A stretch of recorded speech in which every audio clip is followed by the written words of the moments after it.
Chào mừng các bạn nhỏ và ba mẹ đã quay trở lại với kênh Điểm 10 cùng bé. Ba mẹ có tin được không? Chỉ sau ít phút nữa thôi, các con sẽ không chỉ nhận diện được bộ ba chữ G, G ghép và chữ H, mà còn có thể tự mình phát âm thật rõ ràng và đọc trơn tru cụm từ bố, gõ, ghế, gỗ đấy. Đố các con biết tại sao chữ G có lúc lại đứng một mình, nhưng có lúc lại phải đi cùng chữ H để tạo thành chữ G ghép nhỉ? Bí mật nằm trong bài học về chữ G, G ghép và chữ H thuộc series đánh vần siêu tốc ngày hôm nay. Các con đã chuẩn bị sẵn sàng một đôi mắt tinh và một đôi tai thính để bắt đầu bài học ngày hôm nay chưa nào? Chúng mình cùng bắt đầu nhé!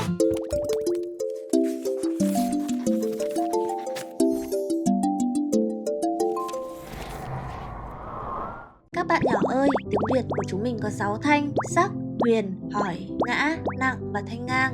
Tuy nhiên, thanh ngang không có dấu khi viết nên khi đánh vần chúng ta giữ nguyên giọng đọc bình thường của tiếng nhé. Bây giờ các con cùng cô ôn lại 5 dấu thanh còn lại nào. Dấu sắc là nét cao lên, giống như cái thang đang leo lên bầu trời vậy. Dấu huyền thì ngược lại nè, nó giống như cái cầu trượt đang trượt xuống thật êm ái. Dấu hỏi là một vòng xoắn nhỏ xíu, giống như tai của bạn nhỏ đang tò mò nghe ngóng điều gì đó. Dấu ngã giống như một con sóng biển đang nhấp nhô uốn lượn. Dấu nặng, cuối cùng là dấu nặng, nó giống như một viên đá tròn xoe bị rơi xuống đất. Các con ơi, một điều kỳ diệu sẽ xảy ra khi chúng mình ghép chữ G đơn và chữ H lại với nhau đấy. Chúng mình sẽ được chữ G ghép. Tuy hình dáng khác nhau, nhưng cả chữ G đơn và chữ G ghép khi đánh vần đều được đọc là G. Vậy làm sao để chúng mình không bao giờ nhầm lẫn giữa hai bạn ấy nhỉ? Các con nhớ kỹ mẹo nhỏ này của cô nhé. Anh bạn G ghép rất là kén chọn. Anh ấy chỉ muốn kết bạn với 3 chữ cái là E và I mà thôi. Còn chữ G đơn của chúng mình thì lại cực kỳ dễ tính. Bạn ấy sẽ đi cùng với tất cả các chữ cái còn lại như A, Á, ớ, O, Ô, Ơ, U và Ư. Chỉ cần nhớ bí mật này, các con sẽ đánh vần và viết chính xác 100% luôn đấy. Chúng mình cùng bắt đầu thực hành nhé. Giờ thì chúng ta cùng bắt đầu vào bài học ngày hôm nay. Các bé hãy thật thoải mái và cùng đọc to theo hướng dẫn nhé. G, A, ga. G, A, ga.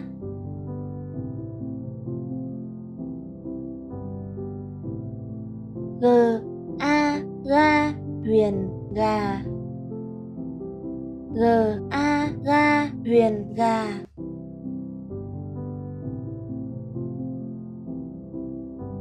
G, O, go, huyền, gò. G, O, go, huyền, gò.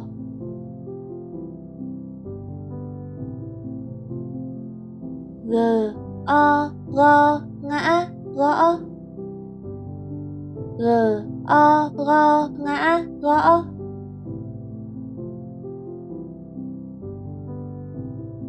G, O, go, ngã, gỗ. G, O, go, ngã, gỗ.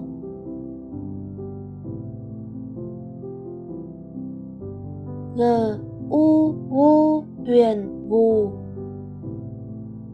G, U, gu, huyền, gù.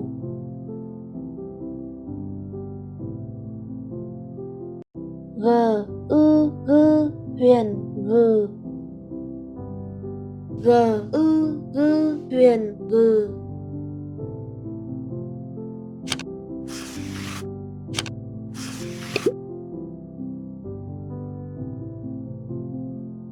G, e, ghe. G, e, ghe.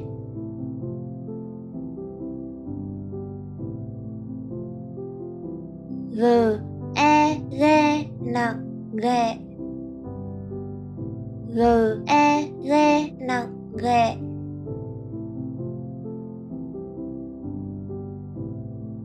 G, e, ghê, sắc, ghế.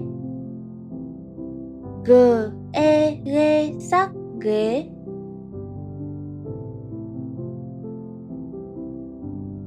G, i, ghi.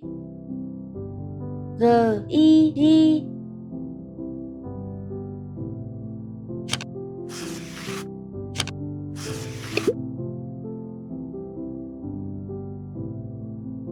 H, a, ha. H, a, ha.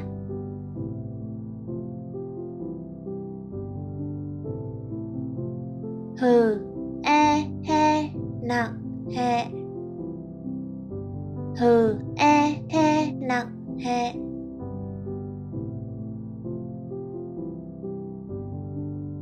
Hừ, ê, hê, huyền, hề. Hừ, ê, hê, huyền, hề.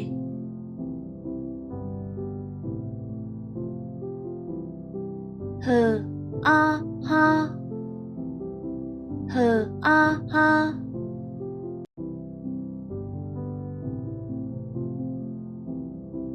Hừ, ô, hô, huyền, hồ. Hừ, ô, hô, huyền, hồ.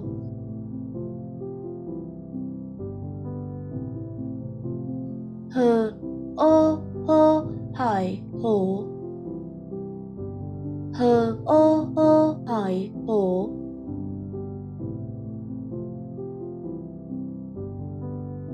Hừ, u, hu. Hừ, u, hu.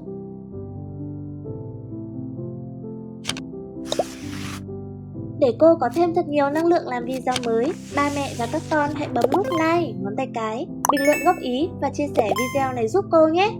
Các con nhớ bấm đăng ký vào chiếc chuông nhỏ xinh bên cạnh để là người đầu tiên vào lớp khi có bài mới nha.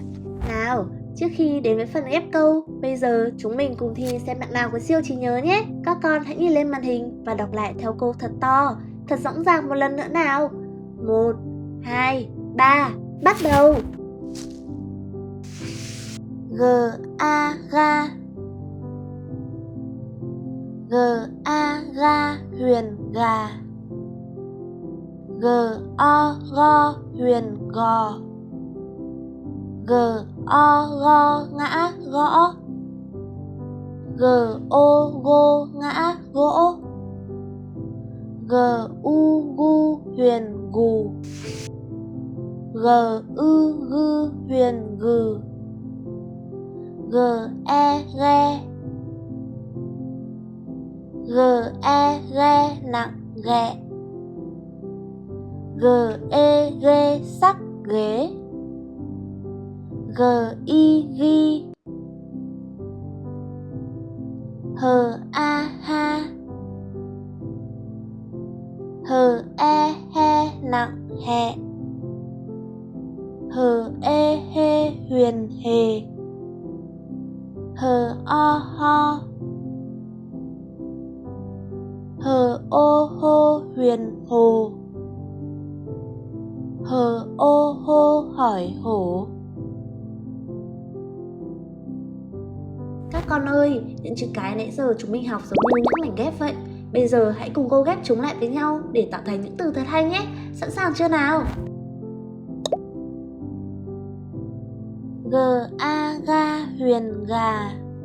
G, ô, gô. Gà, gô. G, e, ghê, sắc, ghế. G, ô, gô, ngã, gỗ. G, u, cu, ngã, cũ. K, i, ki, ngã, kỹ. Ghế, gỗ, cũ, kỹ. Bờ, a, ba, huyền, bà. Đờ, a, đa, ngã, đã. Bờ, y, bi, nặng, bị. Hờ, o, ho. Bà đã bị ho. G, e, ghe. G, o, co, sắc, có. G, e, ghe, nặng, ghẹ. Đờ, o, đo, hỏi, đỏ. Ghe, có, ghẹ, đỏ. Bờ, ô, bô, sắc, bố. G, o, go, ngã, gõ. G, e, ghê, sắc, ghế. G, ô, gô, ngã, gỗ. Bố, gõ, ghế, gỗ. Tuyệt vời, vậy là cô trò chúng ta đã cùng nhau chinh phục tất cả các phần và từ mới của bài học ngày hôm nay rồi. Vì các con đã học rất giỏi và rất tập trung, cô quyết định tặng cho mỗi bạn một phiếu bé ngoan của kênh mình nhé. Các con nhớ đọc lại bài thường xuyên để thành thạo hơn nữa nha. Cô rất tự hào với các con. Nếu yêu thích video này, đừng quên tặng cô một nút like và bấm đăng ký kênh để không bỏ sót bất kỳ bài học nào mới của cô nhé. Nếu ba mẹ cảm thấy những bài giảng này thực sự hữu ích, giúp bé tiến bộ và yêu thích việc học tập, cô rất mong nhận được sự hỗ trợ nhỏ qua mã QR đang hiện trên màn hình hoặc qua số tài khoản cô để ở phần mô tả phía dưới. Việc ủng hộ sẽ là động lực lớn giúp cô cải thiện chất lượng nội dung và duy trì việc ra video đều đặn. Xin chân thành cảm ơn sự đồng hành và hỗ trợ quý giá của tất cả quý phụ huynh. Hẹn gặp lại ba mẹ và các bé trong bài học tiếp theo.